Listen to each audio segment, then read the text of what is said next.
Where Egypt begins. When we think of ancient Egypt, we imagine pyramids, pharaohs, vast temples, and stone statues that survived thousands of years. But all of that belongs to a much later age. The true beginning of Egypt lies deeper in time, in an era when there were no kings, no writing, and not even cities.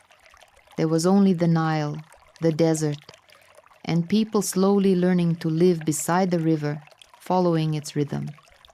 5,000 years ago, the Nile Valley looked very different. The climate was softer, and patches of savanna still existed. People could live far from the river, hunting and gathering, moving in small groups. But century after century, the land grew drier. The deserts expanded, and more people moved closer to the water. The Nile became not just a river, it became the boundary between life and emptiness. Large cities did not appear here, unlike in Mesopotamia. Instead, long chains of settlements stretched along the river, the future nomes. These were small communities connected by the Nile. Each had its own customs, its own leaders, its own symbols. But all shared one thing: dependence on water. Every year, almost at the same time, the Nile rose. People knew it would happen shortly after the bright star Sirius appeared in the sky. The flood was predictable, and this predictability allowed people to plan their lives. When the water receded, it left behind a thin layer of fertile silt. On this soil, they could grow crops that sustained the entire community. The Nile was a road. Boats carried grain, fish, reeds, and textiles. Traveling over land was difficult and often dangerous. The river became not only the source of life, but also the main line of communication. Settlements along the banks were closer to one another than to the desert around them. Gradually, these communities interacted more and more.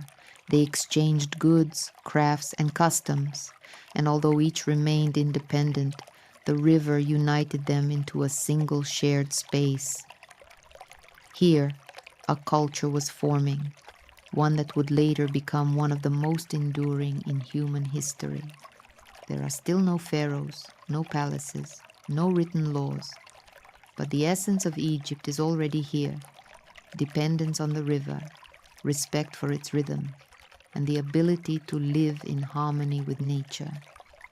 Everything else, temples, pyramids, dynasties, will come later. But without this beginning, none of it would exist. When the river became destiny.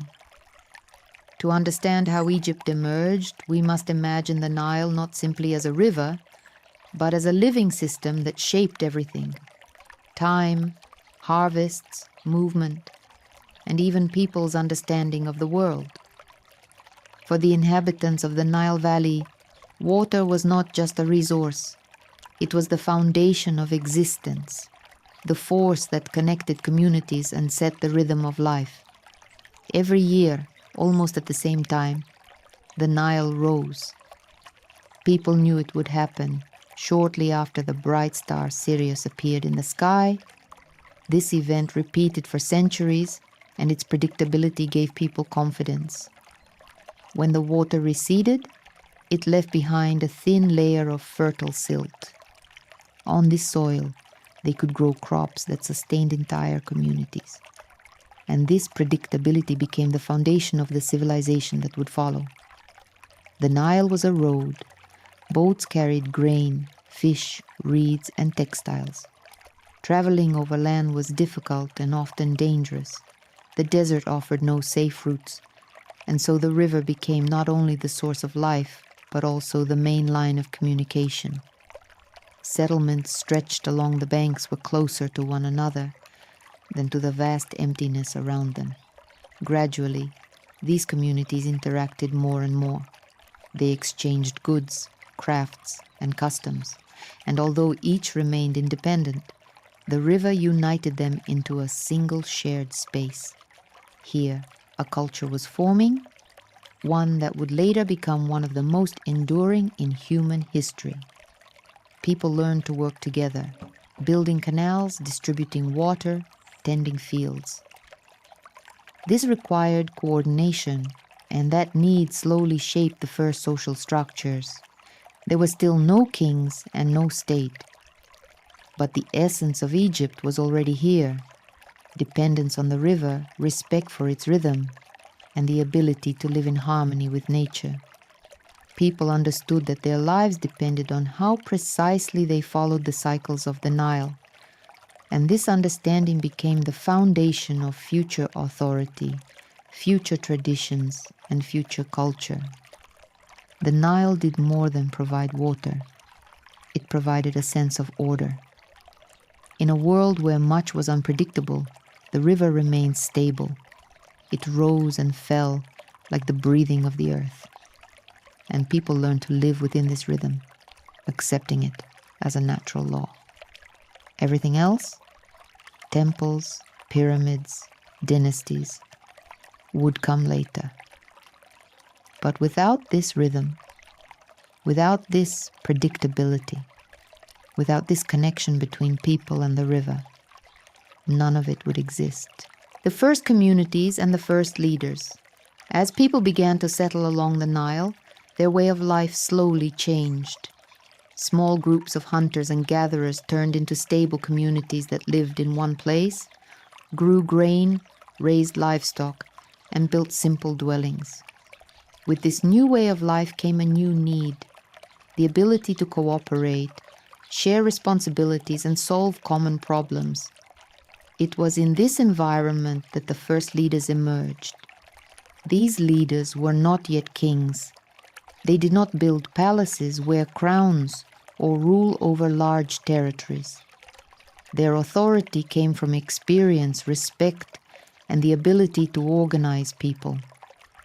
In a world where survival depended on the timing of the Nile's flood, on the careful tending of fields, and on the protection of the settlement, such qualities were essential. A leader was someone who could guide the community, help it endure difficult seasons, and maintain order. Gradually, small alliances formed around these leaders, loose confederations of neighboring settlements.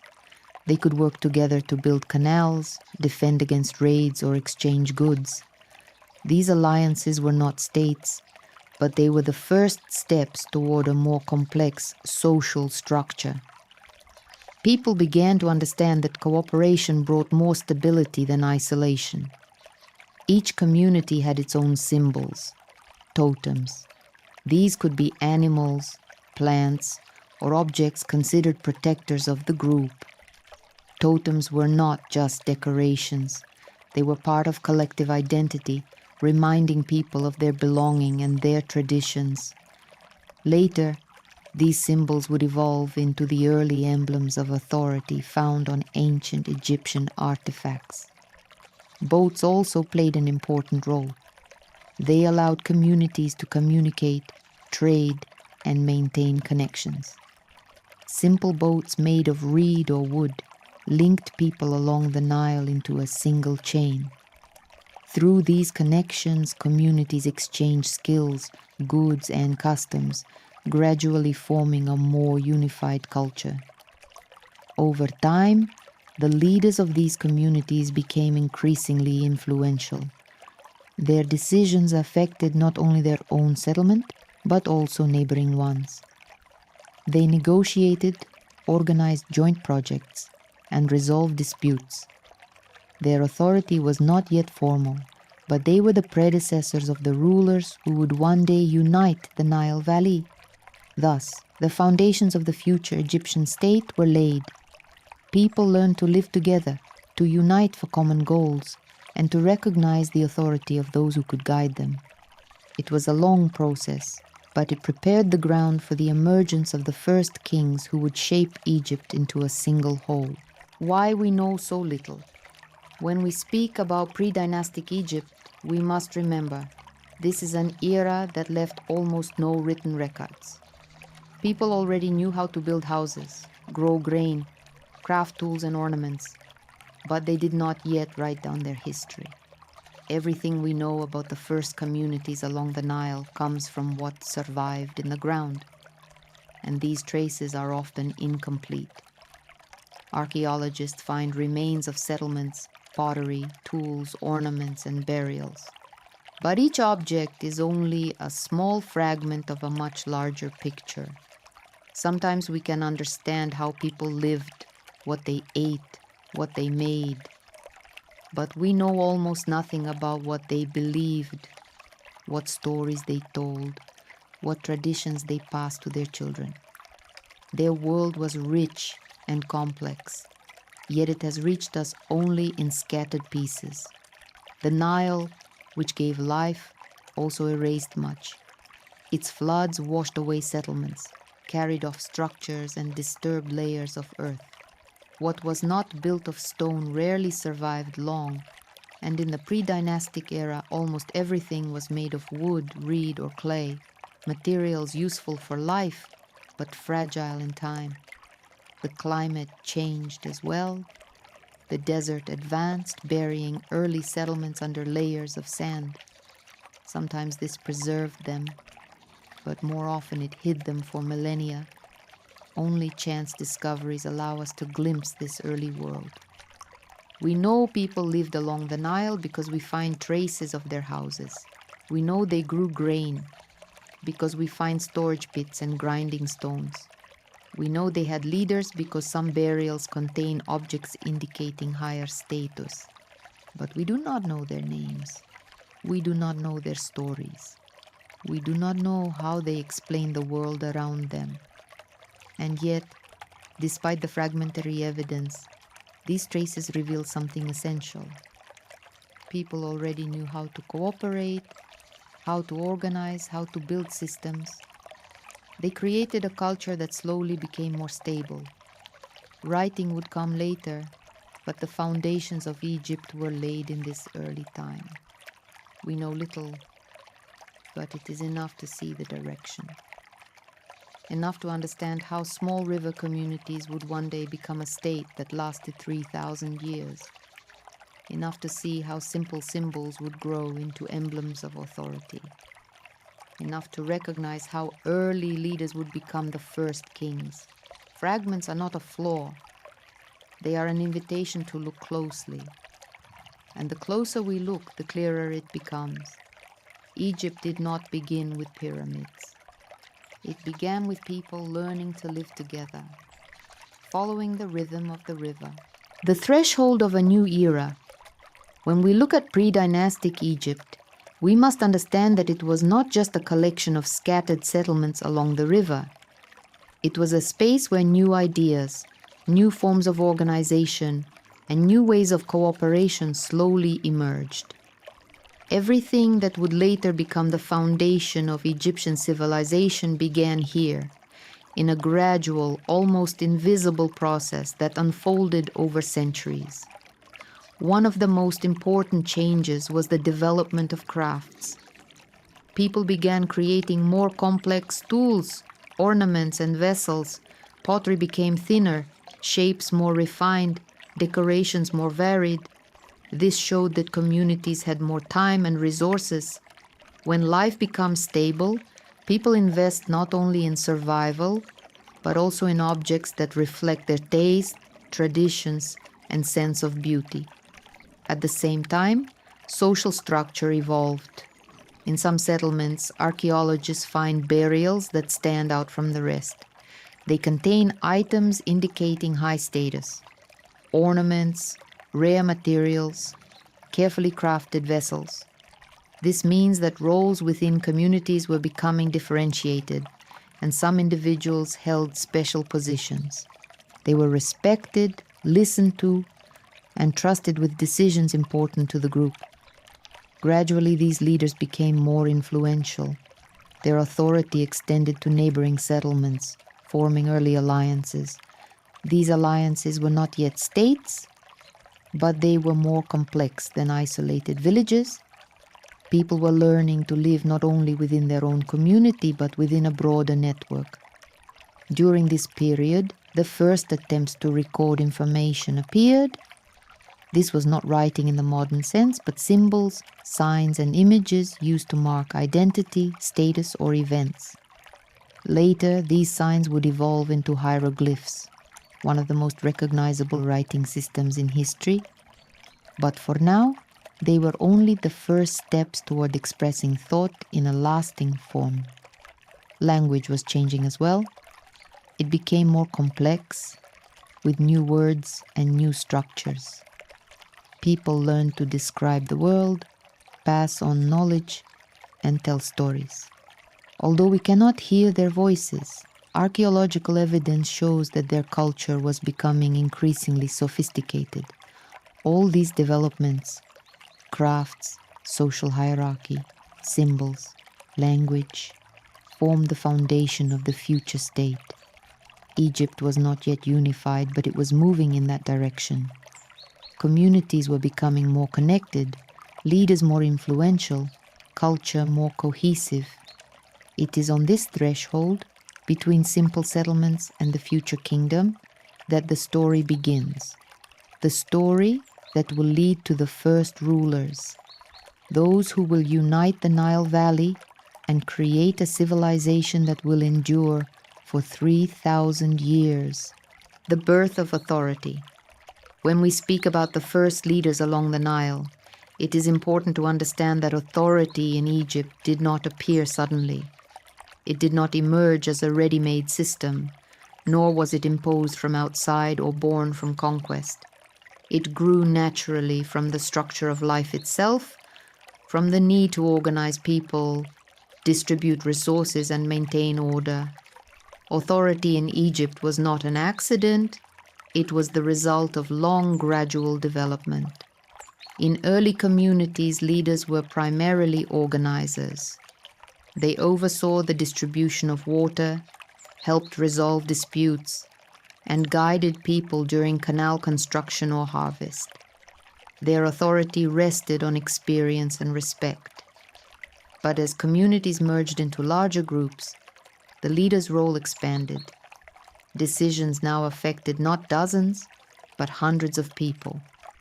Gradually, leadership began to take on a symbolic dimension. People saw leaders not only as organizers, but as protectors, mediators between the community and the forces of nature. In a world where life depended on the Nile's flood, on the harvest, and on the land's fertility, the leader became a figure representing stability. His presence gave people a sense of order. Totems, the symbols of communities, played an important role. They appeared on standards, objects, and early artifacts. A totem was not just a sign of belonging. It was a symbol of strength, protection, and unity. Over time, the leader became associated with this symbol. He was no longer just a person, but the embodiment of an idea that united the group. As time passed, these leaders grew more influential. Their authority extended to neighboring settlements, and their decisions shaped the lives of many. They negotiated, organized joint projects, and protected communities from external threats. Their power was not yet formal, but they were the predecessors of the rulers who would one day govern Egypt. Gradually, leadership began to pass from parent to child. This was a crucial step. When authority becomes hereditary, it no longer depends solely on personal qualities. It becomes an institution, a stable structure that can endure beyond the life of any individual. This was the first step toward the dynasties that would later rule Egypt for millennia. Thus, authority slowly took shape, born from necessity, strengthened by tradition, and infused with symbolic meaning. And on this foundation, the first kings would eventually appear, uniting the Nile Valley and creating one of the longest-lasting civilizations in history. When we look at early Egypt, it is important to understand that authority was never purely practical. It always had a symbolic dimension. And this symbolic dimension began forming long before the first kings appeared. Its roots lie in the totems, signs, and images that communities use to define themselves and their place in the world. Each community along the Nile had its own symbol: a falcon, a bull, a fish, a plant, or an object. These symbols appeared on standards, pottery, and early artifacts. They were part of collective memory. People saw in them not just a mark, but an image that connected them to their ancestors, their traditions, and the land they lived on. Gradually, these symbols gained deeper meaning. They became not only signs of belonging, but expressions of strength. Communities that were more successful, more organized, or more influential began to see their symbol as a mark of special status. And when a leader became a significant figure, the symbol began to be associated with him personally. This gave rise to the idea that a leader was not just a person, but the embodiment of the force behind the community. He became not only an organizer, but the bearer of the symbol. His authority began to be perceived as something greater than management. It became part of tradition, part of myth, part of what united people. Images played an important role as well. Early artifacts show scenes where the leader is depicted larger than others. This was not accidental. It was a way to show importance. The size of the figure became a symbol of authority.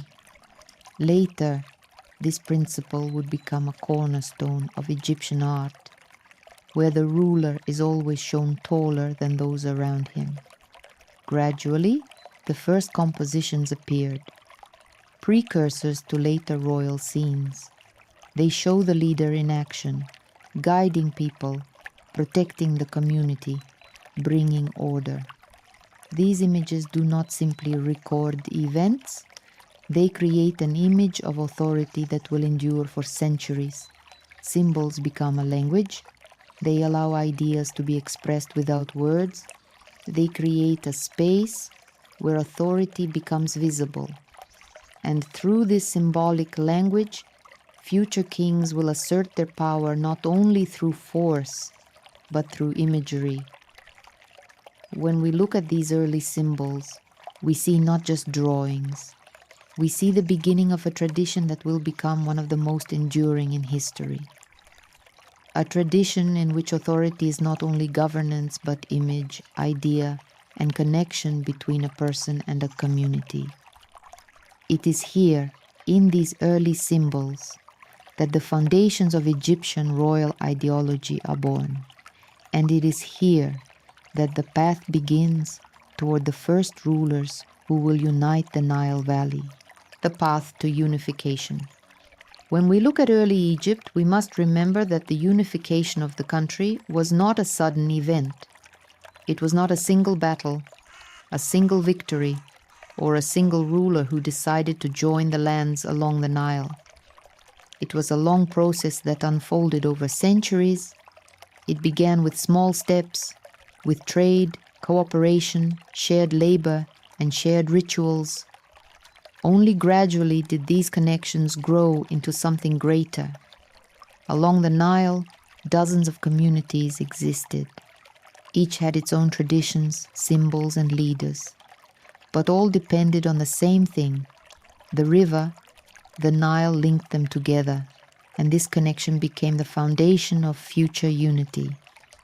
When communities exchanged grain, textiles, fish, and crafts, they began to understand how closely their lives were intertwined. Over time, alliances formed between communities. Sometimes they were created for protection, sometimes for shared projects, sometimes for trade. These alliances were not states, but they were more complex than isolated settlements. The leaders of such alliances became more influential, and their decisions affected more and more people. Gradually, some communities grew stronger than others. This could be due to fertile land, skilled craftsmen, favorable location, or a wise leader. These communities began to play a central role in the region. Their symbols became recognizable, their traditions respected, their leaders influential. Competition emerged between these strong communities. But it was not only conflict, it was also interaction, exchange, and mutual influence. People learned to coexist, but they also understood that stability required a stronger structure. This understanding became the foundation of future unification. Rituals played an important role. Shared festivals, shared ceremonies, shared symbols created a sense of belonging to something larger. People began to see themselves not only as members of their own community, but as part of a broader world along the Nile. This was a crucial step toward a unified culture. Gradually, the leaders of strong communities became mediators between different groups. They resolved disputes, organized joint projects, and maintained order. Their influence grew, and over time they became figures capable of uniting large territories. Thus, step by step, the foundation of the future state was formed. The unification of Egypt was not sudden. It grew from cooperation, exchange, tradition, symbols, and the need to live together. And this long path prepared the way for the first kings who would unite Upper and Lower Egypt into a single whole. Two Egypts. When we speak about the future unification of Egypt, we must understand that before the first kings appeared, the land existed as two different worlds. Upper Egypt, a narrow valley surrounded by cliffs and desert. Lower Egypt, a wide branching delta where the Nile divides into many channels.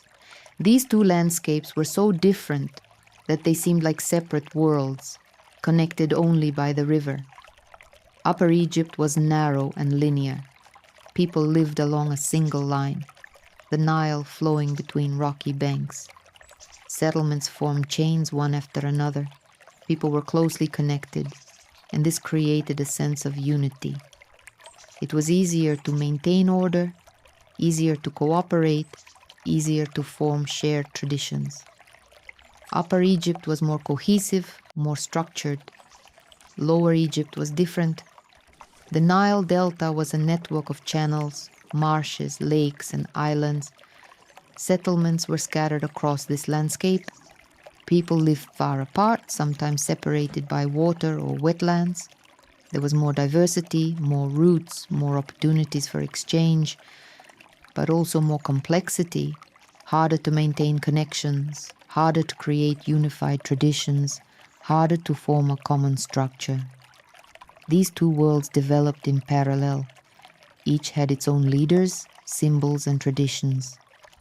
In Upper Egypt, the falcon often became the symbol, a sign of strength, height, and clear vision. In Lower Egypt, it was the cobra, a symbol of protection, land, and fertility. These symbols would later become part of the royal crown, but even in the pre-dynastic era, they reflected the differences between the two regions.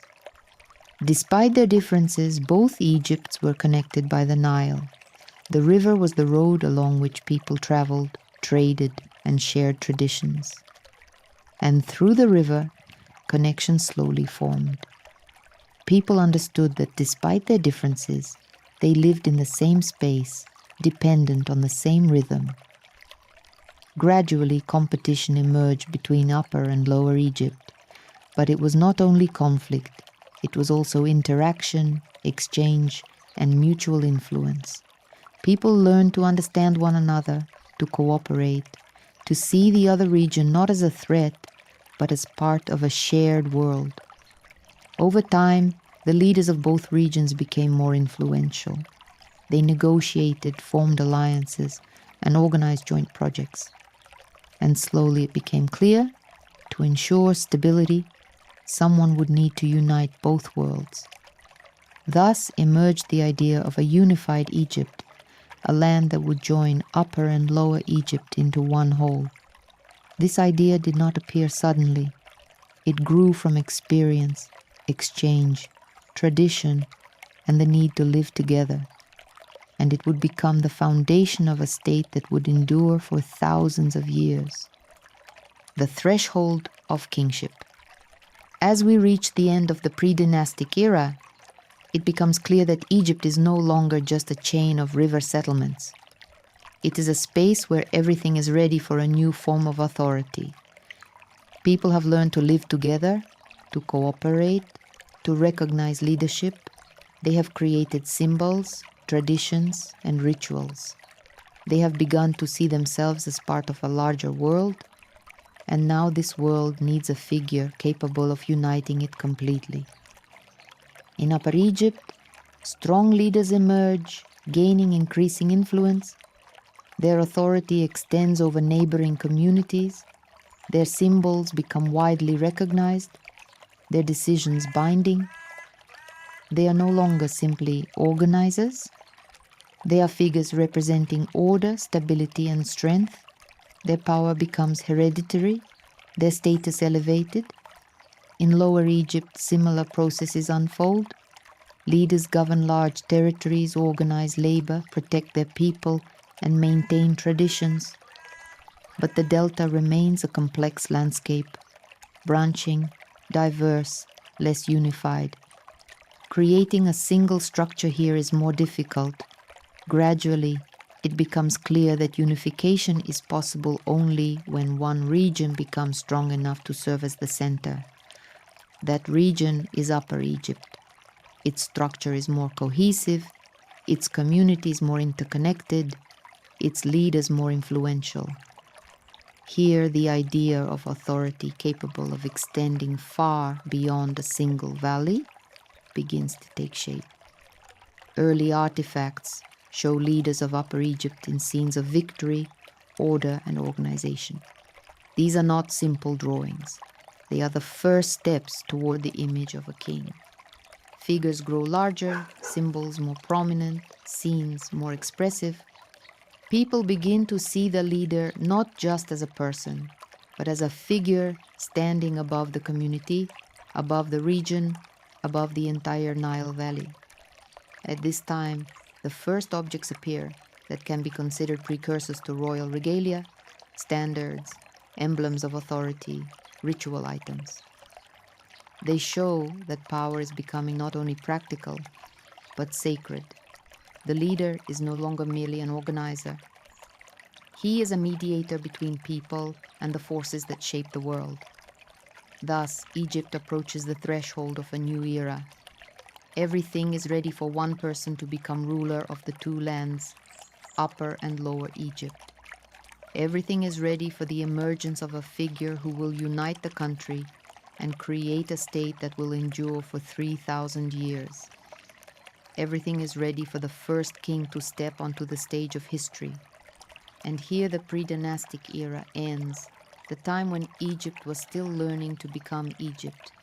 Ahead lies the birth of the state, the birth of authority, the birth of a civilization that will become one of the most enduring in human history. When power grew from war bands and totems, around 5,000 years ago, Egypt was no longer just a chain of small settlements scattered along the banks of the Nile. The climate was changing. The wide savannas that once stretched across the land were shrinking, the deserts were creeping closer, and people were gathering ever more tightly around the river. On this narrow strip of fertile soil, the first large communities began to appear. They were not cities in the way we imagine cities today. They were long, stretched territories that followed the curve of the river, like an endless village woven into the landscape. There was no iron at that time. Metal was rare and precious. Bronze existed, but it was valued more highly than gold and used sparingly.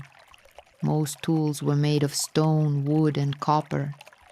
Yet it was during this period that the foundations of future authority began to form.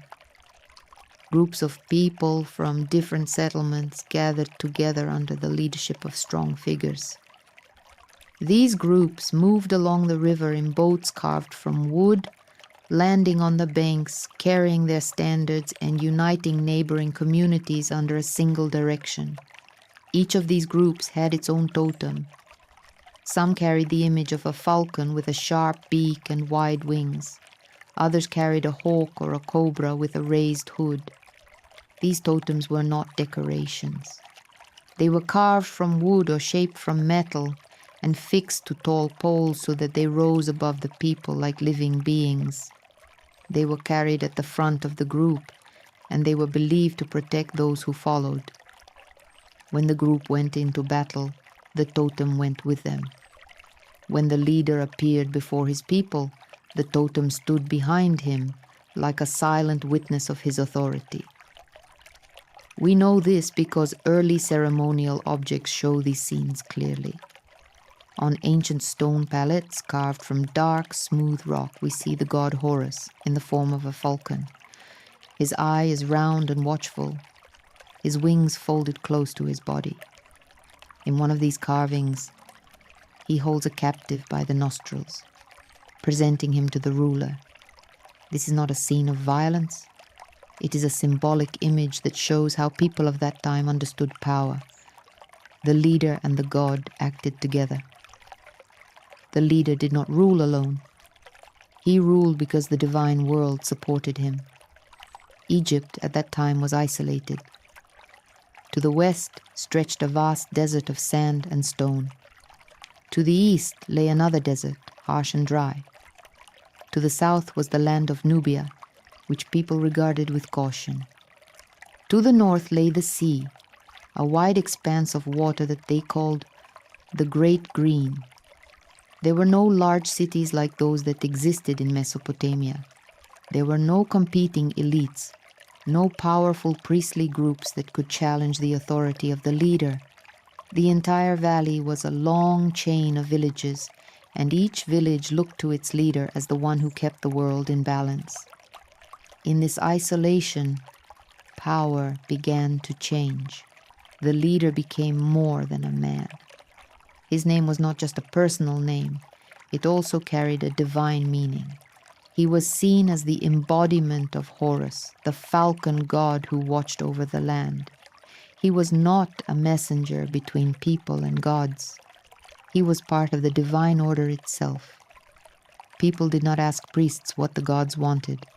They looked at the leader, and in his actions they saw the will of the divine world. This was the beginning of a new model of authority. It did not grow out of cities or laws or administrative systems. It grew out of totems, rituals, victories, and images that showed the leader as someone greater than an ordinary person. Egypt was not yet united, but the path toward the first king had already begun. How the chief became the embodiment of Horus. As the war band strengthened and their standards became recognizable, the authority of the chiefs began to change. It was no longer just force based on personal bravery or leadership skills. The chief gradually became a figure standing above everyone else, not by birth, but by meaning. Egypt had no cities, no political competition, no priestly schools. The entire valley was a chain of villages, and each village saw its leader as the one who held the world in balance. At this moment, a crucial shift occurred. The chief became the embodiment of Horus. Not a mediator, not a servant, but an embodiment. His name became double, personal and Horus name. He did not ask the gods, he acted as a god. Egyptians did not go to priests to interpret divine will. They looked at the chief, and that was enough. This is visible in the artifacts.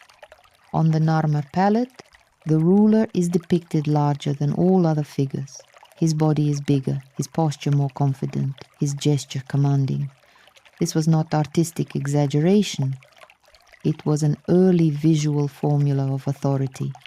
The ruler is larger because he is greater. He is not merely a man, but the one who connects the human world with the divine. Beside him stands Horus. The god does not observe from afar. He participates. He holds a captive by the nostrils, delivering him to the ruler. This is a direct statement. The ruler's power is the god's action. If the chief conquers, Horus conquers. If the chief expands the land, it is the divine order unfolding. This idea took root in rituals. The chief participated in ceremonies tied to land, water, and harvest. He did not simply oversee work, he maintained cosmic balance.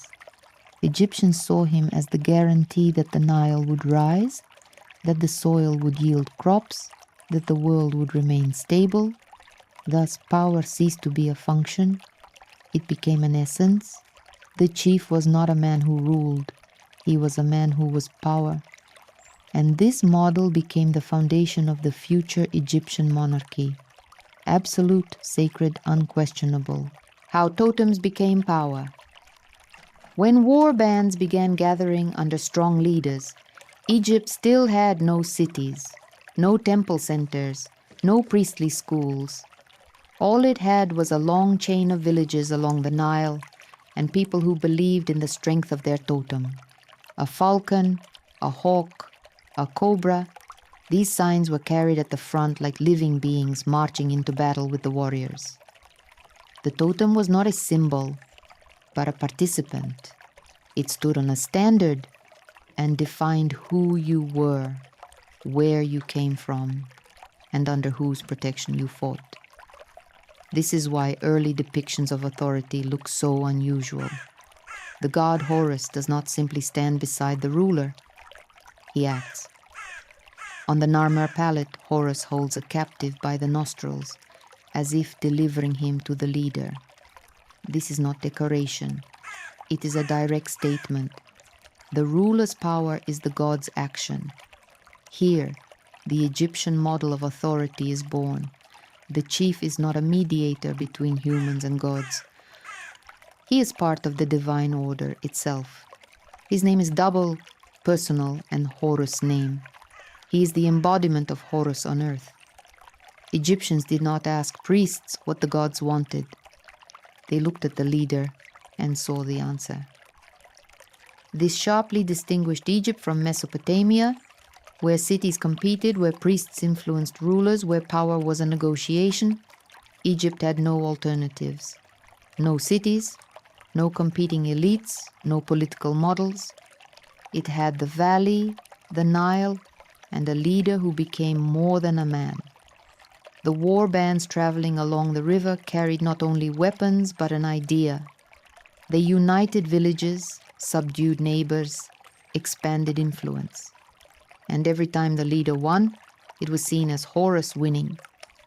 Every time he expanded the land, it was viewed as restoring cosmic order. Thus, power ceased to be mere force. It became ritual. It became image. It became essence. And this essence prepared the ground for the first king of a unified Egypt, when standards became political power. As the authority of the chief strengthened, the appearance of power began to change. Egyptians did not build cities, did not erect walls, did not create administrative centers. Their political system was born not in stone but in movement, in the marches of war bands, in rituals, in the standards carried at the front. A standard was not just a sign. It was a small portable world. On it, the totem that defined the group's origin, its history, its right to authority. Early depictions show entire rows of such standards. They walk before the leader as proof that he is backed not by a single village, but by a united force. These standards were Egypt's first political symbols. They showed that power no longer belonged to one settlement. It belonged to a coalition. And this coalition was not temporary. It was reinforced by ritual, by totem, by shared campaigns. On the Narmer palette, the standards stand beside the ruler as participants in the event. They do not merely accompany, they affirm. They declare, "This man is our leader, and we recognize his authority." This is the moment when power becomes visible. Egyptians were not yet building palaces, but they were already creating a visual language of authority. The leader is depicted larger than others. His gestures are confident. His posture is commanding. Beside him stands Horus, acting with him. Before him, the standards that confirm his right to lead. This is not art, this is politics. This is how Egypt learned to display power. At the same time, rituals changed. The leader took part in ceremonies tied to land, water, and harvest. He became part of the natural cycle. Egyptians saw him as the guarantee that the Nile would rise, that the soil would yield crops, that the world would remain stable. Thus, power ceased to be personal. It became a structure. It became an image that could be shown, repeated, transmitted. And this structure would allow the future king to unite Upper and Lower Egypt. When Upper Egypt began to absorb its neighbors, while standards strengthened authority within communities, another important shift occurred. The influence of the southern nomes began to extend beyond their borders. Upper Egypt was more organized, more unified, and more aggressive. Here the war bands acted not only as defenders but as instruments of expansion. Southern leaders understood that the Nile was not just a river, it was a road. And whoever controlled the road controlled everything. So the war bands began moving north. Not quickly, not like conquerors in the usual sense, but slowly, generation after generation. They subdued neighboring nomes, absorbed them into their alliances, and forced them to recognize the authority of the southern chief. Archaeology confirms this movement.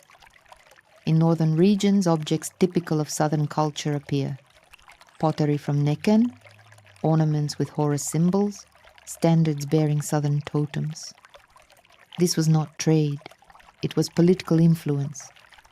People in the north began to see southern leaders as stronger, more organized, more legitimate. During this period, the idea of unified authority began to form. Not because someone declared it, but because the structure of society naturally pushed toward it. Upper Egypt was consolidated around strong leaders. Lower Egypt was wealthy but fragmented. The south saw opportunity. Southern war bands controlled routes along the Nile, intercepted resources, and imposed their rituals. Their authority became not only military, but cultural. This was the beginning of the process that would lead to the first king of a unified Egypt. Not through a single battle, not through a single campaign, but through the slow, steady expansion of southern power northward. How southern power became a system. As the influence of the southern leaders pushed far north, authority stopped being the work of a single man or a single warband. It began to turn into a structure, stable, repeatable, and recognizable to everyone living along the Nile. The southern nomes were more organized, and this organization became their greatest weapon. Southern leaders did not simply defeat their neighbors. They created order. They oversaw irrigation, distributed grain, controlled workshops. They governed not a village, they governed a territory. This was a new level of authority that had never existed in Egypt before. And this is why southern chiefs were seen as stronger and more legitimate. Archaeology shows that during this period the first administrative centers appeared. Storage facilities as workshops, as gathering places, rooms for storing taxes in the form of bread and beer. These were not yet cities, but they were administrative hubs around which life was organized. Southern leaders created a system that could function regardless of who exactly stood at its head. This is when power became durable.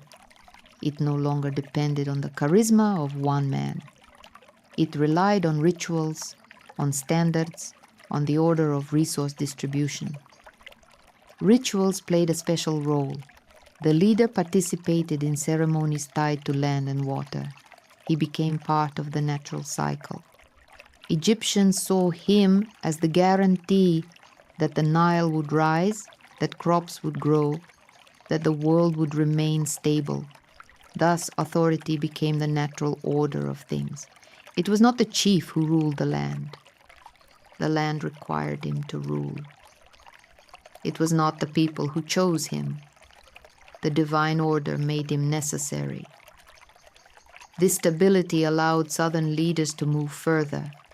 They could not only maintain power but expand it. Their system was strong enough to absorb new territories without collapsing. This became the foundation for the future unification of Egypt. The South did not simply conquer. It created a model the entire country would soon adopt. The rituals that made power real. When the authority of southern leaders became a system, it needed not only to be maintained, it needed to be shown. Egyptians did not build cities or temple schools. Their power rested on rituals. And these rituals were not abstract. They were visible, material, preserved in artifacts that survived to our time. The smiting the enemy ritual, power as action one of the oldest rituals, was the ritual of striking the enemy. We know it from the Narmer palette, the ceremonial maces of Scorpion and Narmer, early reliefs from Nekhen. On the Narmer palette, the ruler is shown in the act of striking. He holds an enemy by the hair, raising a club above him. His body is larger than all other figures, his posture confident, his gesture ritualized. This is not a battle scene. It is a ceremony confirming his right to rule. Egyptians believed if the ruler can symbolically defeat chaos, he can maintain the order of the world. The ritual was repeated annually. It was not violence, it was renewal of authority. The raising the earth ritual, power as creation. Another key ritual was the raising of the primordial mound. It comes from the oldest creation myth. We know it from early seal impressions, reliefs from Abydos, later pyramid texts. The ruler lifted a basket of earth, symbol of the first land rising from chaos. This meant he renewed the world, restoring order. He did not merely rule the land, he created it. The circuit of the borders ritual, power as territory. This ritual is known from early boundary markers, scenes on the scorpion mace head. The ruler walked the borders of his land, inspecting canals and fields. This was not administration. It was ritual possession. If the ruler walked the land accepted him. The opening of the canals ritual. Power as fertility on the scorpion mace head. The ruler holds a hoe.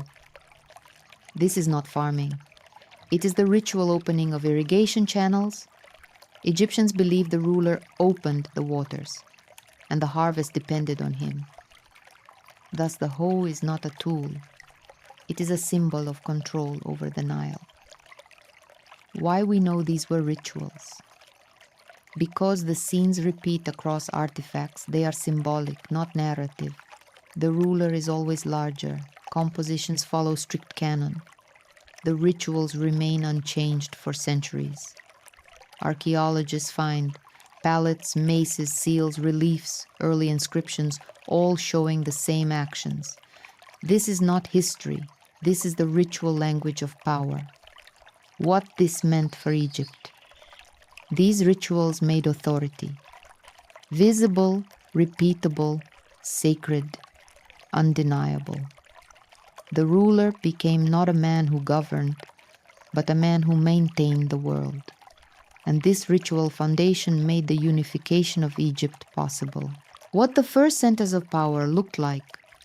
When southern leaders began turning authority into a system, they needed places where that authority could manifest.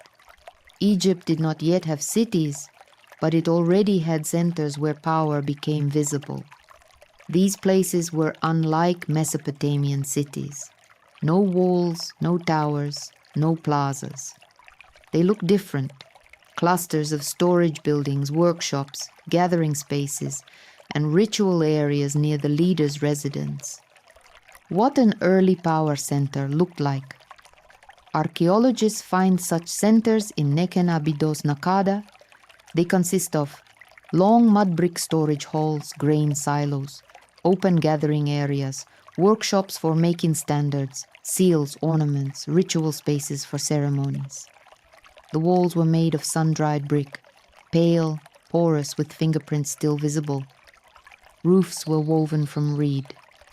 Inside, cool shadows, the smell of grain, rows of clay jars. Not a palace, a node of administration where power became material. Seals, small documents of authority. Thousands of clay ceilings come from these centers. Each ceiling recorded who owned the grain, who managed the storehouse, which nome sent tribute, which leader controlled the territory. A small cylinder seal was rolled across wet clay, leaving a scene. A totem, a leader, an animal, a nome symbol. These scenes were the first signatures of power. What the standards looked like. The standards seen on the Narmer palette were real objects, wooden poles topped with an animal figure, a nome emblem, a warband's totem. The figures were carved from wood or copper, palm-sized but symbolically immense. When the leader appeared, the standards stood behind him like living witnesses of his authority. Ritual platforms. Every center had a ritual platform. Packed earth, a few stone slabs, a fire pit, sometimes a wooden stage. Here the most important actions took place. The smiting ritual, the opening of canals, the raising of the earth, the circuit of the borders. These platforms were Egypt's first thrones, not seats, but places of action. How we know this archaeologists uncover building remains, seals, standards, ritual tools, fire traces, animal bones from offerings, fragments of reliefs. Each object is a piece of the puzzle. Together they show that Egyptian authority was born not in palaces but in administrative and ritual centers where life and power were inseparable. Why it matters? Because here emerged the foundations of Egyptian civilization: order, ritual, resource control, the sacred role of the ruler. These centers were the first steps toward a state, and they prepared the ground for the first king of a unified Egypt. How the first royal symbols looked. When the authority of southern leaders became a system and rituals turned into the foundation of political life, Egypt needed symbols that could express power without words. The country was not yet unified, but it was already creating a visual language that would later become the language of kings. This language was not written. It was made of objects, gestures, and poses repeated across generations. One of the earliest symbols was the crown. In early depictions, we see two different crowns. One tall and narrow, shaped like a white cone. It belonged to the south. The other low, with a high back crest and a long curled extension trailing behind. It belonged to the north. These crowns were not decorations, they were signs of territory. When a leader wore the white crown, he declared through image rather than speech that he ruled the south. When he wore the red crown, he declared that he ruled the north. Later, these two symbols would merge into a double crown, but for now they existed separately, like two worlds preparing to become one. Another important symbol was the staff. On early artifacts, we see a long, slightly curved rod with a thickened end. It was held forward in the hand. This was a sign of authority over people. The staff was not used as a weapon. It was a sign that the leader had the right to lead. It was held firmly but not aggressively. It was a gesture that said, "Authority is here." Beside the staff there was often a flail. It looked like a short handle with several long strips spreading outward. The flail symbolized authority over the land. It was not held for punishment, but as a sign that the ruler controlled fields, harvests, and irrigation. In later depictions, the staff and flail would cross on the king's chest, but even in early artifacts they existed as a pair, representing two aspects of power, authority over people and authority over the land. Another symbol was the bull. On some early reliefs, we see a massive bull trampling an enemy. Its body is powerful, muscular, with a thick neck and long horns.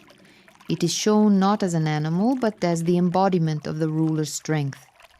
Egyptians saw the bull as a symbol of fertility and force. So a scene where the bull crushes an enemy meant not just victory, but the restoration of order. It was an image of power that needed no explanation. But the most important symbol was the falcon. The god Horus was shown as a falcon with straight wings and a round forward-looking eye. On the Narmer palette, the falcon stands on a papyrus stalk and holds a captive by the nostrils. Its posture is calm but commanding. It does not attack. It controls. This image said that the ruler did not act alone. The god stood behind him. And if the ruler won, it meant the world was in balance. We know all this from artifacts. The Narmer palette, the ceremonial maces of Scorpion and Narmer, early seals, reliefs from Niken and Abydos. They show the same objects, the same poses, the same gestures. They repeat them again and again, as if Egyptians already understood that power must be recognizable, that it must have form, that it must be visible. These symbols were not ornaments, they were instruments of authority. They made power understandable. They made it stable. They made it sacred. And through these symbols, Egypt created a model of rule that would last 3,000 years. How the first king of a unified Egypt emerged. When the authority of southern leaders became a system, when rituals turned into the language of politics, and when symbols of power took shape, Egypt approached a moment that would change it forever. The Nile Valley was no longer a chain of scattered nomes. It had become a space where everything moved toward unity. Southern war bands advanced northward. Their standards appeared far from Nekhen, and southern rituals spread into places that once followed their own traditions. Unification was not sudden. It did not happen in a single day or begin with a single battle. It was the result of a long process in which the power of the South became increasingly undeniable. Southern leaders controlled movement along the Nile. They oversaw irrigation.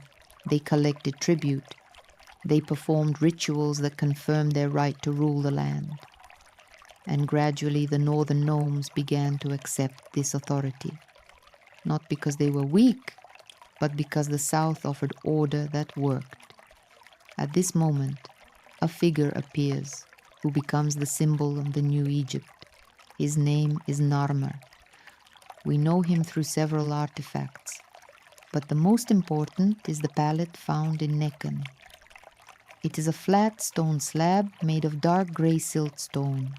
Its surface is smooth and cool, with sharp lines carved by a skilled hand.